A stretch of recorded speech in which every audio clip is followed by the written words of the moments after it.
1000万 MLB 翻訳選手チャンネルへようこそ。春季キャンプが始まり、ドジャースでは大谷翔平選手や山本由伸選手など日本人選手の調整が進んでいます。特にタイラー・グラスノウ選手の昨年8月以来の実戦復帰に注目が集まる中、充実の先発陣の様子も話題に。チーム全体が早くから自主練習に励む姿勢に監督も、勝利への熱意が一段と高まっていると評価しています。今回はこれらの現地映像を翻訳してお届けします。この動画が面白いと思っていただけましたらチャンネル登録、高評価お願いいたします。Welcome you inside our Sportsnet LA studio, joined today by Tim Cates and James Loney. It was Game 5 for the Dodgers today in Arizona. This one was all Cincinnati Reds, Tim, but a lot of the big names on the Dodgers pitching side, we finally saw them making their spring debuts today, getting some work in. Yeah, 8 different pitchers, and it was good to see the bullpen get a lot of activity this afternoon, and guys who we're going to see an awful lot in 2025. Yeah, obviously seeing Glasnow back out there, you know, the stuff's always there. I mean, the hits that he gave up were just fastballs up. Only one ball really hit hard in the gap, but we'll take that day from him. All right, speaking of Tyler Glasnow, he saw his first game action since last August 11th, and he talked about it afterwards with Kirsten Watson. Tyler Glasnow coming off that elbow tendonitis, which ended his 2024 season in August. We heard him talking about making those small mechanical changes in the offseason, James, which he hopes will keep him healthy and effective all season long. Today, he showed flashes of that dominant stuff, gave up the 3 straight hits, but he talked about it afterwards. He was watching video, and he said it looked good mechanically, and he felt good. Yeah, I mean, he's an innings eater. You know, he's an ace. He's a guy that wants the ball to save that bullpen for later in the season. And I feel like he's a guy that he needs to attack with his fastball early on. We saw it to start the game, because in that curveball right there, you see it's so devastating. It falls right off the table. Right there, he left the fastball up. You know, like I said, it was only really hard ball that got hit all day. But if he can use that fastball, I think it's going to actually keep him healthier, because a lot of guys, they want to throw breaking balls so much, so early in the count. And he's a guy that doesn't need that. Mid to high 90s, throw that curveball when you need to. And I think that will actually help keep him healthier. Without using the word mechanics, he looked fluid out there. He looked like he was comfortable. It looked easy for him out there. He wasn't struggling. Also, he wasn't thinking, and that's something that he always worries about his mechanics. There I go, I said the M word. But he's very much thinking about it all the time, and Dave Roberts and the coaching staff are trying to get him to stop thinking as much out there. You're an athlete, you're talented, you got the arm, go out and throw. That's one of those things, James, that now that you've taken up golf in the last couple of years, when you get on the golf course, you can't think about all the mechanics of the swing. You have to go play golf and not play golf swing, and it's similar when you're pitching out there. Yeah, you heard him say, like, in practice, you know, it can be a conscious thought, right? It can be a situation where you're working on things and you have a little more time to think about things, but when you're on this field out there, it's got to be unconscious. Your body's just got to kind of flow into it. Yeah, it's somewhere in the back of your brain, but it's really a flow state that when you hear that the greats are really in, even some of the hitters, they're like, man, when they say see ball, hit the ball, that's what they're feeling, but they're getting their body into a position to do that. All right. Cincinnati Reds take this one by the final of 8-1. Let's go back to Arizona and hear from the skipper, Dave Roberts, with Kirsten Watson. Well, Dave, today we saw a lot of key arms in this game. Let's start with Tyler Glasnow. This spring there's been a lot of talk about how he's come in, made a few minor mechanical changes, more of an athletic delivery. How did you see him put him into play in this game? I thought Tyler was good today. Certainly out of the windup, I thought he was really good. I thought he was in his delivery, and then once we got that flare base hit and then the ground ball, and I think once he got in the stretch, he started to get a little disjointed with the delivery, and obviously in spring training he hasn't had any opportunity to work on that, but I think where he's at right now, I couldn't be more happy. Yeah, and then of course a lot of arms out of the bullpen. We could go through the list, but what were you kind of seeing, just getting eyes on some of those guys, especially some of the newer faces, whether it's a Kirby Yates or a Tanner Scott? I thought they were both fine. You know, obviously Tanner gave up a homer today. I thought the stuff was good. I thought Kirby was good, efficient. So I think those guys are where they need to be. Obviously seeing Alex looked very sharp today. And I thought Blake was fine. So gave up a homer, but, you know, Arizona, that's kind of part of it. But again, I thought all of our guys looked good today. And yeah, you know, Teoscar, we got him in there. He looks good, taking good at bats, and yeah. With Eddie Rosario, we obviously know what he has done in the postseason to this team, but to see him now on this side, to see him in spring, how impressed have you been with just how he's been able to perform on the field with this team? I love where he's at. I think Eddie's a guy that the last couple years is sort of off the radar, and he's trying to find his way back, betting on himself. He looks good. We know that he can hit a fastball. So to get him in camp, I'm trying to give him as many opportunities as possible, and he's showing out right now. All right, thanks so much, Dave. All right, Kirsten. Bullpen, just another arm. I mean, this bullpen is going to be absolutely filthy. Dodgers dropped this one 8-1. Tyler Glasnow gave up 2 runs on 3 hits in his 1 inning of work. He did punch out 2 guys. Anthony Bonda allowed a single and a walk, but no runs. Perfect inning for Kirby Yates. Tanner Scott, 2 runs, 2 strikeouts in his 1 inning. And Blake Treinen, hurt by that Sun double, then gave up the home run. He allowed 3 runs. Right now, let's go back inside the Dodgers clubhouse to Arizona. Tanner Scott with Kirsten and the media. Well, Tanner, just first spring outing, how did it feel just kind of get out there, get off the mound, and how things have been going this spring? Well, the spring's been good. The first outing, I wish it would have went a little better, and I wish Hayes wouldn't have hit a home run off me, and I wouldn't have walked the first guy. But first game, next one, I'm looking forward to the next one and just move forward. What's been the focus for you just this spring? Attack the zone and not walk people. And I started off too early with a walk, and it hurt me. So, I mean, that's just my main focus, just make sure I'm throwing strikes and getting people out. Obviously, there's been a lot of excitement with you coming to this organization, with getting to know the pitching coaches over here, kind of learning how they go about things. What has that transition just been like for you? Oh, it's been great. I mean, right when I came out, I was talking to Connor and Mark, and I mean, I'm looking forward tomorrow to play catch and fix whatever I was doing wrong today, and go out there and just attack the next game. Well, we look forward to seeing you do just that. So thank you so much. Thank you. Thank you. Here's what's ahead on the Cactus League calendar. Noon starts the next 3 days. Friday, our first Cactus League game under the lights this spring when the Dodgers host the Angels. Be sure to join us for highlights and reaction after the games. And reminder, every single game from Arizona can be seen right here on Sportsnet LA. Ahead on Access Much. They are the World Series champions, but not resting on last year's title. This past offseason, they were once again baseball's busiest front office. And last week in Arizona, Commissioner Rob Manfred addressed the Dodgers' way of doing business. The Dodgers have gone out and done everything possible, always within the rules that currently exist, to put the best possible team on the field, and I think that's a great thing for the game. By the same token, I said this at the owners' meetings, I'll say it again. It's clear that we have fans in some markets that are concerned about the ability of the team in their market to compete with the financial resources of the Dodgers. And I think if we've been consistent on one point, it is we try to listen to our fans on topics like this. And I have heard people on this, believe me. I get a lot of emails about it. That system is going to go into the season with one team having a $400 million payroll and another having a $70 million. I mean, how comfortable are you with a sport that allows for that kind of disparity? It certainly is at the top of my list of concerns about what's going on in the sport.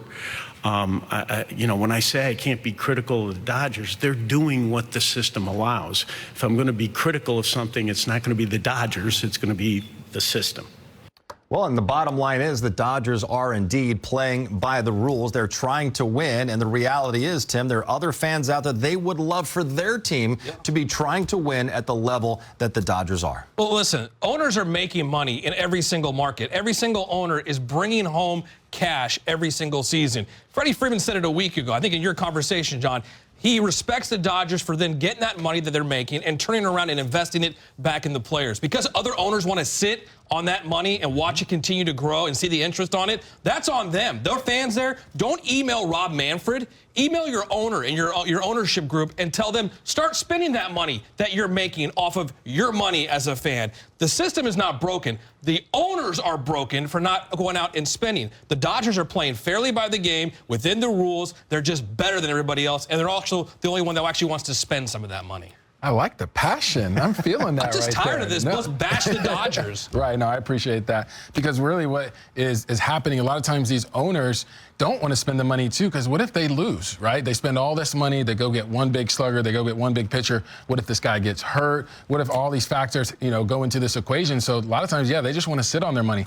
This is a classic case of don't hate the player, hate the game. Don't get mad at us for, trying to win, trying to bring in guys, trying to complement our other pieces. And that's what the Dodgers are going to continue to do with this system. You see Rob Manfred said, well, with the system we have in place. So, you know, there are some questions right there. Well, the system is in place, Tim, but you don't have to look very far to see a team like the San Diego Padres, not a large market. They don't have a great TV deal, yet they have a high payroll, and they're trying to win and spending the money to do that. Yeah, I don't fault them for trying. Certainly, there's other markets out there that are completely not even trying to be competitive, and then you can't bellyache about it. Don't bite the hand that feeds you either, Rob Manfred. I know you work for the owners, but the Dodgers, the Yankees, the Red Sox, even the Padres, although they're not winning, but they're spending the money. These are where the superstars are. These are where your ratings are going to come from. This is where your TV money is going to come from. This is where all your marketing money and the advertising money globally now that you're able to get because of these international players is coming from. You're making all this money. Baseball's successful right now. People are watching again. People are listening again. Why ruin a good thing if the Dodgers are doing it the right way? All right, we'll see how it all plays out after this current CBA, I should say, does expire in a couple of years. Dodgers picked up their first win of the spring yesterday, but that wasn't the story. This guy right here, Dustin May, was the real story. Back on the mound in a game for the first time since having a second Tommy John surgery and then emergency surgery for a torn esophagus. May put up a 0 in his one inning, finished it with that strikeout right there. You can see the emotion as he walked off the mound at Camelback Ranch. It's not on the scale of Dustin May, but this season is a comeback for Tyler Glasnow as well. After an all-star first half to his first season with the Dodgers last year, he was shut down in August with elbow tendonitis. Recently at Camelback Ranch, I got connected with Tyler Glasnow. Tyler Glasnow, now a World Series champion. I know that sounds pretty darn cool to you. When you look back at last season, it seems like maybe to you or to some other people, it was the absolute best of times, and I won't say the worst of times, but certainly some frustrating times mixed in with that because you are World Series champion. You set a number of career highs as a pitcher as well, but then you had to be a spectator in October. So when you look 24, what comes through your mind? Yeah, it was like an up and down season for me. I think the ultimate goal, though, coming to the Dodgers was just to contribute and win multiple World Series, I guess. And I guess to come in year one, and it was unfortunate I couldn't contribute, but I think it was, I guess in a way, less stressful the fact that we won. It would have sucked so much more if we ended up getting there and then not winning the World Series and I wasn't able to participate and contribute, and that definitely would have hurt a lot more. I'm glad we came out and won, and I hope this year, I know this year that I'm going to be able to contribute and help when the playoffs start. What did your offseason look like in terms of if you're still rehabilitating your elbow or any other injuries you had? Did you train any differently now going into 2025? Not a ton. I think the biggest thing for me was to address like some mechanical inefficiencies, and I think that was just something I worked on since I got hurt and then took it into the offseason and then have been kind of implementing it now. Off-season stuff, though, like working out and all that stuff is kind of the same. I've always done like a good amount in the off-season, and I was working with BMAC and the staff and kind of changed some lifts up, but for the most part kind of kept it relatively similar. I've heard some other former pitchers talk about it. Oral's even talked about it. Because you are so tall and you've got these long lever systems, it can be harder to get your mechanics maybe a little bit out of whack. Is that something that you've been fighting for a good portion of your career as you've been such a tall pitcher? Yeah, and I think each year it gets easier in terms of execution, I guess. Like when I was younger, like an inch off, it was like all over the zone. And I think as far as execution goes, I can keep it in the zone now. But I think the biggest thing for me is like solidifying it for injury's sake, I guess. I guess when a little thing is off and I'm late, puts a lot more stress on parts of my body. But I think what I've done this year to address that is like change up some mechanical stuff, and so far so good. And I feel like my misses are smaller, and I guess like when I'm not timed up, it feels a lot more natural. When you came here last year and you looked around, you saw the talent that was in the room. I'm sure that was probably pretty cool to see. And then you come back this year and there's even more talent. When you gather first full squad day and you look around that clubhouse, is it pretty incredible just to see the faces and the names that are in there? Yeah, for sure. I mean, it's a dream team for sure. You know, I think we go out and win last year and then add all these guys. It's insane, you know. And I think our expectation is to win multiple World Series, and I think everyone in that room has the exact same expectations. So it's a bright future for the Dodgers. When you look at the starting staff, and people have joked, oh my gosh, it's like 5 aces basically making up the 5 men in the rotation when you count Shohei when he comes back. How much are you looking forward to what you guys can do on a nightly basis? Because I imagine in some ways you guys will try to push each other a little bit as well. Yeah, there's always a little bit of like competition amongst starters for sure, but I think at the like the overall, I guess the theme is like you go out and execute and do as well as you possibly can, and then you go out the next night and you see it, like it's just a bunch of number ones, and I think that it's like the healthy competition where you always want to go out and like pitch the best throughout the week, and then you also are cheering for your guys. So I think the competition mixed with like the team camaraderie is just such a good place to get better and a good place to like put together a great season. So I'm just excited to go see all those guys pitch and to get me kind of motivated and go out and try to pitch well every week. Last year, I think we sat in these same chairs and you talked about you wanted to establish new career highs in certain categories, which you were able to do, whether it was starts, innings pitched, and strikeouts as well. When you look forward to 2025, is it less about those numbers and more about durability and health, or do you still have certain numbers that you would like to reach? I mean, I think last year was, I guess, good because they're all career highs, but it's still not what I know that I'm capable of, I guess. So I think my biggest goal is just to stay healthy, but I also think execution-wise and like, I guess innings pitched and all that other stuff, I still think there's a lot, like I can do a lot better. So it was a good season, I guess, when I was healthy, but I just think it wasn't as good as I know I can be, and I want to stay healthy all year long and then contribute in the playoffs. Last thing for you, what's the vibe like down in the clubhouse now that the full squad is here?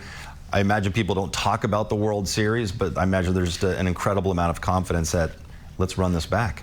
Yeah, I think we talk about it just because everyone asks us about it, like I think, so it's down there, but we've talked about it in our meetings and stuff, but it's weird, like there's like more a hunger this year. It was obviously, there was a hunger last year, but it's like kind of coming in, and I think for the most part, people from the outside might think we're like, oh, we won a World Series, it's okay, like let's time to coast. It just seems like there's a lot more urgency, and I think that even coming in early before the position players are supposed to report, and they're out there doing ground balls for like 2 hours, and they're all, like they all want to be out there. And I think a lot of teams that I've been on, it's like, oh, we got early work and blah, blah, blah. And those dudes are just like, we want to go do this for 2 hours a day. It's pretty incredible. So the hunger is definitely there, and that sense of urgency is very alive. Love to hear that. Fire still burning. Tyler Glasnow. Tyler, thank you so much, man. Thanks, Appreciate your dude. time. Appreciate it. いかがでしたか。2025年シーズンに向けた春季キャンプの様子からドジャースの投手陣の意気込みが伝わってきましたね。特に昨年怪我で離脱したタイラー・グラスノー選手の復帰や投手たちが語るゾーンの感覚が印象的でした。ワールドシリーズ優勝後もより強い緊張感があるというチームの雰囲気から今シーズンもドジャースの活躍が期待できそうです。このチャンネルでは今後も日本人メジャーリーガーの活躍を現地の声とともにお伝えしていきます。チャンネル登録がまだの方はぜひこの機会にお願いします。